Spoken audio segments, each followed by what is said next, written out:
ഇതുണ്ടല്ലോ കോഴി രസമാണ് കേട്ടോ, നല്ല രസമുണ്ട് കഴിക്കാൻ വേണ്ടിയിട്ട്. അപ്പം എന്തായാലും ഇതിൻ്റെ റെസിപ്പി നോക്കിയാലോ. ഇത് കഴിച്ചിട്ടല്ല കേട്ടോ, അവൻ്റെ എക്സ്പ്രഷൻ അങ്ങനെ അത് വഴിയേ കാണാം. ചെറിയ ജീരകം, കുരുമുളക്, അതുപോലെ കറിവേപ്പിലേക്ക് ഒന്ന് നന്നായിട്ട് വറുത്ത് കോരി മാറ്റി ഇതൊന്നും പൊടിച്ചെടുക്കണം കേട്ടോ. പിന്നെ മൺചട്ടി വെച്ച് കൊടുക്കുക, എണ്ണ ഒഴിച്ചു കൊടുക്കുക, ചെറിയ ജീരകം, ഇതുപോലെ വെളുത്തുള്ളി, തക്കാളി, പച്ചമുളക്, കറിവേപ്പിലേക്ക് ഇട്ടിട്ട് ഒന്ന് വഴറ്റാൻ വേണ്ടി മാറ്റി വെക്കുക. രസം വെക്കുമ്പോഴും മീൻകറി വെക്കുമ്പോഴും എനിക്ക് ഉള്ള ഒരു പ്രശ്നം എന്താണെന്നറിയോ, പുളി പിഴിഞ്ഞ് അത് ബാക്കി ഫ്രിഡ്ജിൽ കൊണ്ടുവയ്ക്കും. എന്നിട്ട് അത് കാണുന്നത് ഒരാഴ്ച കഴിഞ്ഞിട്ടായിരിക്കും, പിന്നെ അതെടുത്ത് കളയുക. അങ്ങനെ എത്രത്തോളം പുളി വേസ്റ്റ് ആക്കാറുണ്ട് എന്നറിയോ.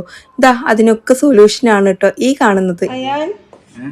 ഞാൻ സാധനം തരാം, അതെന്താണെന്ന് പറയോ, അതിന്റെ ടേസ്റ്റ് പറയണം കേട്ടോ.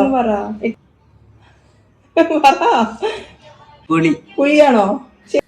അപ്പം നമ്മുടെ ഫുഡ്സിൻ്റെ പുളി എത്രത്തോളം സൂപ്പറാണെന്നുള്ളത് ഇപ്പം നിങ്ങൾ കണ്ടില്ലേ.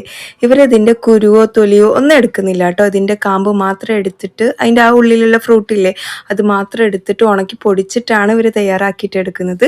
നമ്മുടെ അടുക്കളയിലുള്ള പകുതി പണി കുറഞ്ഞു കിട്ടിയ പോലെയുണ്ട്. ഇനിയിപ്പോൾ അഥവാ നമ്മൾ കുക്ക് ചെയ്തിട്ട് പുളി എന്തെങ്കിലുമൊക്കെ കുറഞ്ഞാൽ ഇതാ ഇച്ചിരി അങ്ങ് ഇത് ഇട്ട് കൊടുത്താൽ മതി. പുളി പിഴിയാനോ എടുത്ത് ഫ്രിഡ്ജിൽ വെക്കാനോ ഒന്നും നിൽക്കേണ്ട ആവശ്യമില്ല. കീപ്പ് ചെയ്യുമ്പോൾ മാത്രം ഒന്ന് ശ്രദ്ധിച്ചാൽ മതി. ഇതുപോലെ എയർ ടൈറ്റ് ആയിട്ടുള്ള ബോക്സുകളിൽ അടച്ചു വെക്കണം.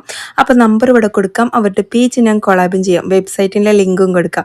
അപ്പോൾ എത്രയേ ഉള്ളൂ, ബൈ.